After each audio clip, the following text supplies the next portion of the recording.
वर्ष झालं ना. किती दिवस तुम्हाला सहकार्य पाहिजे, किती किती दिवस करणार आहेत? 1 वर्ष झालं ना तेच काम करताय. काम किती दिवस असतं?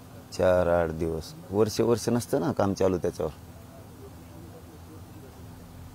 इतके दिवस थोडं काम चालू असतं. तुम्हाला तातडीनं लगेच या 2-3 दिवसाच्या आत तुम्हाला अंमलबजावणी सगळ्या मागण्याची करावी लागणार आहे. नुसतं मराठी तुम्हाला माफ नाही करणार. आता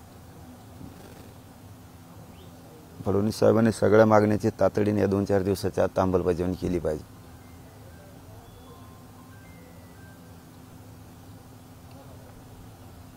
नोंद सापडलेल्या कुणबी नोंदीच्या आधारे मराठ्यांच्या 26 ओबीसी जात प्रमाणपत्र द्या अशी तुमची मागणी आहे. तसंच हैदराबाद, सातारा आणि बॉम्बे गॅजेटची तुमची मागणी आहे. तर मुख्यमंत्री म्हणाले की पॉझिटिव्ह वक्तव्य केले. जस्टिस शिंदे आणि शुक्रे समिती काम करत आहे आणि जर त्यांनी सगळे सोयरीका गॅजेट लागू करण्याचा निर्णय घेतला तर आपली प्रतिक्रिया काय आहे? सगळे सोयऱ्यांची अंमलबजावणी पाहिजे. आमच्या व्याख्याप्रमाणे सगळे सोयऱ्याची अंमलबजावणी तातडीने पाहिजे. लगेच त्या 4-2 दिवसाच्या आत ज्याची नोंद सापडली त्या नोंदीच्या आधारावर मागेल त्या मराठा समाजाला कुणबी प्रमाणपत्र देणे, त्यासाठी निर्णय घेणं आवश्यक आहे. 3ही गॅजेटसुद्धा या 2-4 दिवसाच्या आत सरकारने लागू करायला पाहिजे. लगेच या 2-4 दिवसाच्या आतच. मराठा आणि कुणबी एकच आहे. 83 क्रमांकाला आहे. त्या कायद्याची अंमलबजावणी करणं गरजेचं आहे 2-3 दिवसाच्या आत. ही सरकारची जबाबदारी. या 8-9 मागण्यात या 2-3 दिवसाच्या आत सरकारनं त्याची अंमलबजावणी करावी. राजकीय भाषा मी बोलत नाही. त्यानंतर मला त्या वळणावर जायला लावू नका फडणवीस साहेब, आणि मला भागही पाडू नका त्या वळणावर जायला. या 2-3 दिवसाच्या आत, 2-4 दिवसाच्या आत सगळ्या मागणीची अंमलबजावणी करा. नुसता येता काळ तुम्हाला अवघड असणार आहे 2024साठी. 4 दिवस, 4 दिवसांनी अंमलबजावणी 4 दिवसाच्या आत असं करावी म्हणतात. हा 4 दिवसात झालंच पाहिजे तो इशारा आहे का, किंवा त्याच्यानंतर काय? मला राजकीय भाषा बोलायचीच नाही. त्यामुळे ह्या 2-3 दिवसाच्या आत सरकारनं अंमलबजावणी करावी आमच्या सगळ्या मागणीची. कायदेशीर आहेत, कायद्यात चौकटीत टिकणाऱ्या आहेत. मराठा आणि कुणबी एक हे 83 क्रमांकाला आहे. त्याची फक्त अंमलबजावणी करायची. सगळ्या सोयऱ्यांची अधिसूचना काढलेली आमच्या व्याख्याप्रमाणे त्याची फक्त अंमलबजावणी करायची.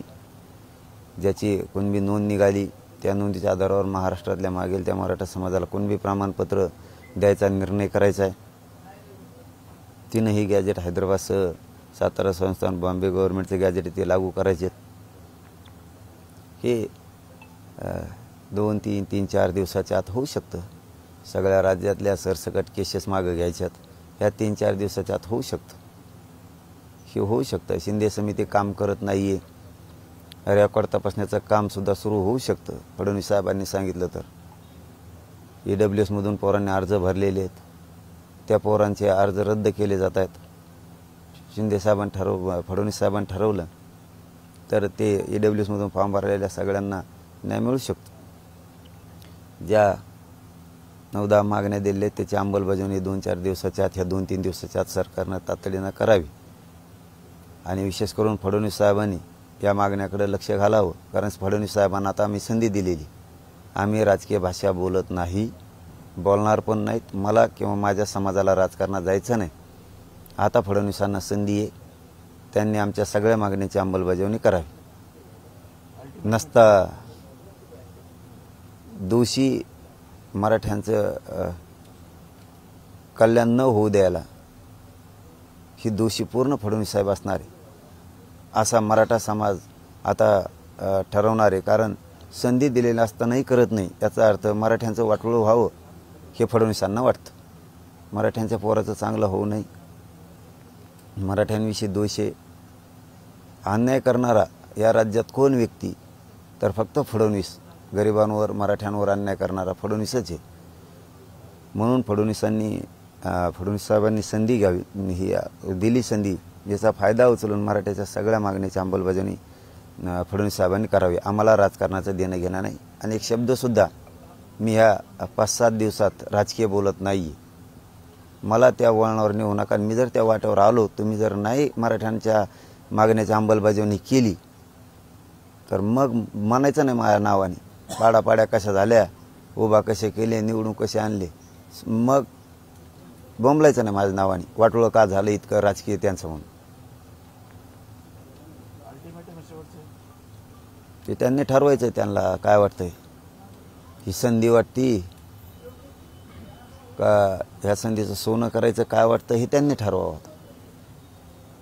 अर्थ त्यांनी काढावा. आता मला माहीत नाही तर अर्थ. आम्ही प्लेन आहेत, एकदम प्लेन. आम्ही सरळ आहेत, प्रामाणिक आहेत की त्यांना संधी दिली. आम्हाला राजकारणात जायचं नाही, आम्हाला काय बाकीच्या गोष्टीचं देणं घेणं नाही.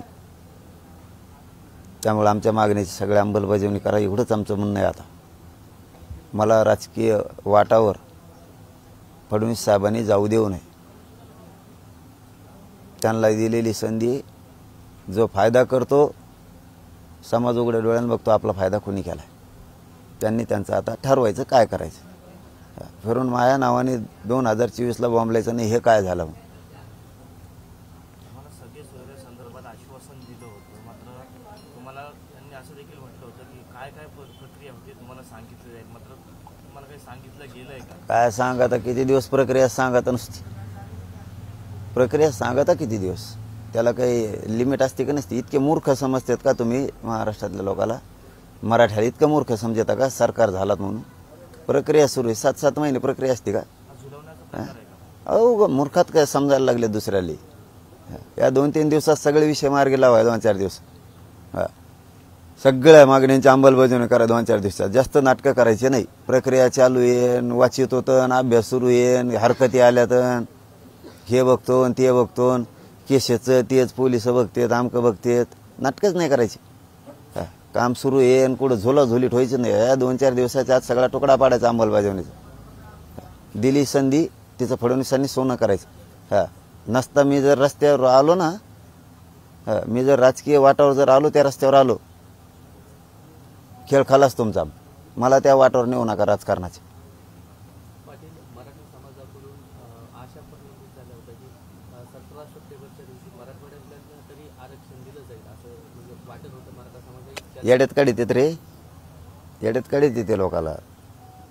मराठ्यांचं असं नुसतं म्हणायचं देऊ, धनगर बांधवांचं असं नुसतं देऊ, नुसते नादी लावित येते सगळ्या जातीला आणि येड्यात काढीत येते. आणि सत्ता भोगीते सगळ्या 18 पगड जातीला येड्यात काढीत येते. त्यांनी काही मागण्या केल्या, मुसलमानांनी काही मागण्या केल्या, दलितांनी काही केल्या की येड्यात काढणार फक्त. हो हो म्हणणार उद्या परदिशी, हे येड्यात काढतात फक्त. गोरगरीब ओबीसीच्या काही मागण्या आहेत फक्त येड्यात काढणार आहे. शेतकऱ्याच्या मागण्या आहेत नुसतं येड्यात काढणार. हे लोक नुसतं पागल समजणार आणि सत्तेवर जाणार. ह्यावेळेस सुट्टी नाही. आता मी म्हणून सांगतो, मला राजकीय भाषा बोलायची नाही आहे. आमच्या सगळ्या मागण्याची अंमलबजावणी करा. मला माझ्या समाजात राजकारणात जायचं नाही. तुम्ही नाही दिलं तर 2024ला माझ्या नावाने बॉम्बलायचं नाही. हे काय झालं मग उद्ध्वस्त करून टाकीन सगळं राजकीय करिअर, कोणाचं ठेवणार नाही. आयुष्यात कवा पश्चाताप आला नसेल इतका भयान पश्चाताप येईल तुम्हाला.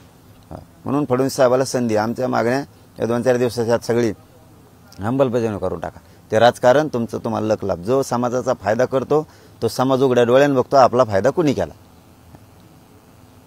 नंतर बॉम्बलायचं नाही. चला, धन्यवाद. मुख्यमंत्री असं म्हटले की मुख्यमंत्र्यांनी सहकार्य करा असं देखील म्हटले. सरकारची जी भूमिका आहे ती सहकार्याची आहे आणि आंदोलकांनी देखील सहकार्य केले. भारतात अशी जात नसल की जिने वर्षभर सरकारला सहकार्य केलं, ती मराठा जात आहे. वर्ष झालं सहकार्य करतोय आम्ही. आम्हाला काहीतरी मर्यादा आहेत. आम्हाला पण काहीतरी मर्यादा आहेत. आमच्यावर काही जबाबदारी समाजाची. तुम्हाला वर्ष झालं मदत करतोय आम्ही, सहकार्य करतोय. तरी तुम्ही सहकार्यच करा म्हणत असाल, कोणची सत्ता चालवता तुम्ही आणि कशाला चालविता ती, कशाला चालविता ती. 1 वर्ष झालं सहकार्य करतो. उलट तुम्हाला वाईट वाटायला पाहिजे की 1 वर्ष झालं आंदोलन सुरू आहे. वाईट वाटायला पाहिजे त्यांना की महिलासुद्धा लाखांना रस्त्यावर आहेत, कोटींना समाज रस्त्यावर आहे. लाज वाटायला पाहिजे त्यांना स्वतःला की 1 वर्ष आंदोलन सुरू आहे आणि आपण काहीच करू शकणार. त्यांना मनानेच लाज वाटली पाहिजे. आमचं सहकार्यच आहे. सहकार्य किती दिवस करायचं, 2-4 दिवसाच्या आत विषय मार्गी काढा सगळे. तुम्हाला प्रामाणिकपणाने सांगतो फडणवीस साहेब, सगळे विषयाची अंमलबजावणी करा. मुख्यमंत्री असं म्हटले की आमचं पोटात येत आणि वोटात येत असं नाही. दिलेला शब्द पाळणार, कायद्याच्या चौकटीत बसणार मुख्यमंत्र्यांच्या पोटात काही नाही वाटत काही नाही म्हणता येत नाही तेच आम्ही म्हणतोय म्हणून तो वर्षभर सहकार्य केलं. आता किती दिवस आल्या ना नाही जवळजवळ तुमचा आता पोळा, किती दिवस आम्ही तुम्हाला मानतोय सहकार्य करतोय. याचा अर्थ मराठा संपवावा तुम्ही असं नाही ना त्याचा अर्थ होत. फडणवीसांचं ऐकून तुम्ही आमचा मराठा समाज संपवाच असं नाही ना. आम्ही तुम्हाला सहकार्य वर्षापासून करतो याचा अर्थ असा नाही की तुम्ही समाजच मराठ्याचा संपवून टाकावं सगळा फडणवीसचं ऐकून, असं नाही ना होत कधी. शंभूराज देसाईंनी हैदराबाद गॅजेटच्या सर्टिफाईड कॉपी ज्या आहेत त्या मागवल्यात आणि तुमच्या ज्या मागण्या आहेत त्या मागण्यांवर सरकार जी आहे ती कार्यवाही काम चालू आहे असं ग्वाही त्यांनी दिली. काम चालू करायला काय खडी डांबरीकरण करता का तुम्ही? मुरुम आणून टाकायचं का तुम्हाला काही? काम चालू म्हणजे काय? आम्हाला हे 2-4 दिवसाच्यात आमचे विषय संपवा, बाकीचं काय माहीत नाही आम्हाला. आमच्या सगळ्या विषयाची अंमलबजावणी 2-4 दिवसाच्यात संपवा. काम सुरू येईन, छाननी सुरू येईन, सगळ्या सोयऱ्याचं बघणं चालू येईन, हार कधी बघणं चालू आहे ते नाटकत नाही सांगायचं. 2-4 दिवसात विषय संपवा. हे 2-3 दिवस जाऊन देऊ नका जास्त. 2-3 दिवसाच्यात ते आता बघू, नसताचं बघू, नाविलाज आहे त्याला. 2-3 दिवसाच्यात आमचे विषय संपवा. चालूच आहे. मी आता राजकीय शब्द वापरणार नाही, मी पहिल्या दिवशी वापरत असतो ते मी वापरलेलं नाही, त्याचा अर्थ तुम्ही समजून घ्या आता. हां मी काय आता दिली ना, मला राजकीय स्टेटमेंट करायचं नाही, केलं नाही एक सुद्धा. 4-5 दिवसात दाखवा मला. एक केलं नाही, राजकीय भूमिकांबद्दल बोललो नाही. मी आता फडणवीसांना संधी दिली, तुम्ही द्या, तुमचा फायदा होईल. तुम्हाला द्यायचंच नाही, फायदे कसं काय करील समाज? तुम्ही म्हणता ना माझ्या तोंडात राजकीय भाषा आहे, आमच्या समाजाचा फायदा दुसरा झाला, हे 2 विषय म्हणता ना तुम्ही. तुम्ही देणारच नाही तर तुम्हाला फायदा कसं काय होईल? तुम्ही दिल्यावर समाजाला दिसतंय ना कोणी फायदा केलाय. आणि राजकीय भाषा तोंडात ते म्हणताय तर बंद केली मी ती. द्या आता या 2-3 दिवसाच्यात सगळ्या मागण्याची अंमलबजावणी करा. आता नाही केलंय तर आपल्या नावाने ओरडायचंच नाही भाऊ. 2024ला काय झालं म्हणून. इतका भयान दिवस उगलेला तुमचा राजकीय करिअरचा, बरबाद झालेल्याचा कधीच तुम्हाला बघायला नाही मिळाला. हो, कारण मराठ्याचे पोरं आता गप नाही बसू शकत. 2024ला कार्यक्रमच लावणार मराठ्याचे पोरं, खानदानी अवलाद येते. तुम्हाला कळन मराठ्याचे पोरं काय चीज आहेत आता 2024ला. नाही ते 2-3 दिवसाच्यात आमचे विषय सगळ्याची अंमलबजावणी करून टाका. राजकारण तुम्हाला लक लाभ. तुम्ही सरकारला 4 दिवस देत आहे, 4 दिवसात जर मागण्या मान्य झाल्या तुम्ही राजकीय भूमिका घेणार? नाही, माझं उपोषण सुरू आहे. माझं उपोषण सुरू आहे. मी राजकीय स्टेटमेंटच करणार नाही. मी राजकीय कसलीच भाषा त्याने मला समोरून किती बोलले तरी मी त्याचं उत्तर देणार नाही. हां, पण त्याच्यानंतर मग नीटच करणार. मग ज्यांच्या खुमखुम्या आहेत ना सगळ्याच्याच नीट करणार. मग सरकारी आंदोलनं कोणाकोणाचे त्यांच्या बी खुमखुम्या नीट करणार. मग मी सगळ्यांच्याच करणार. मग आता कोणावरच बोलत नाही सध्या, सगळ्याचा हिशोब करतो. मग मला बोलायचंच नाही म्हणलं ना, मी राजकीय भाषाच बोलणार नाही. कोणी उद्या कालपासून माझ्यावर काय टीका केला मी कोणाला उत्तर देत नाही. 4-5 दिवस झाले मी एक शब्द सुद्धा वापरत नाही, एक सुद्धा. मी सरळ भूमिका ठेवलेली. आता आमच्या सगळ्या मागण्यांची अंमलबजावणी करा. ती जर नाही केली तर पुढं 2024ला माझ्या नावाने आरडायचं नाही भाऊ की हे काय होऊन बसलं. तुमच्या सगळ्यांच्या गणितं फेल करणार मी. फडणवीस किती गणितं लावू द्या, सगळे गणितं फेल करणार, कोलमडून टाकणार सगळं. त्यामुळे मी काहीच भाषा वापरत नाही. मला समाजाला राजकारणात जायचं नाही. फडणवीस साहेबांनी आमच्या मागण्याची सगळ्या अंमलबजावणी करायची एवढंच मला माहिती आहे. आता 2-4 दिवसाच्या आत ही विषय संपवून टाकावं अंमलबजावणीचं. त्याने हे भिजत घोंगडं ठेवू नये. आता तेच चेतन, सगळ्या चेतन. धनगराला कोणाचा अडथळा होता? फडणवीस साहेबाचा अडथळा होता. मुसलमानाच्या आरक्षणाला अडथळा तेच, दलिताच्या तेच, 12 बलुतेदाराच्या प्रश्नाला तेच अडथळा आहे, शेतकऱ्यांच्या प्रश्नाला तेच अडथळा आहे, गोरगरीब ओबीसीच्या प्रश्नाला तेच अडथळा आहे, मराठ्यांच्या प्रश्नाला तेच अडथळा आहे. चालकच ती आहे ना बाबा. जरी ते तुम्हाला दिसतंय, हो तुम्हाला दिसतंय उपसरपंच ते आहेत, पण सरपंचाचा काही उपयोग नाही आहे. उपसरपंचच सगळं हाकीतोय. सध्या उपसरपंच देवेंद्र फडणवीस आहे, पण सगळा कारभार हातात त्याच्या आहे. फडणवीस साहेबच सगळं मालक आहे. सरपंचाला काही किंमत नाही, उपसरपंच हातात आहे सगळं.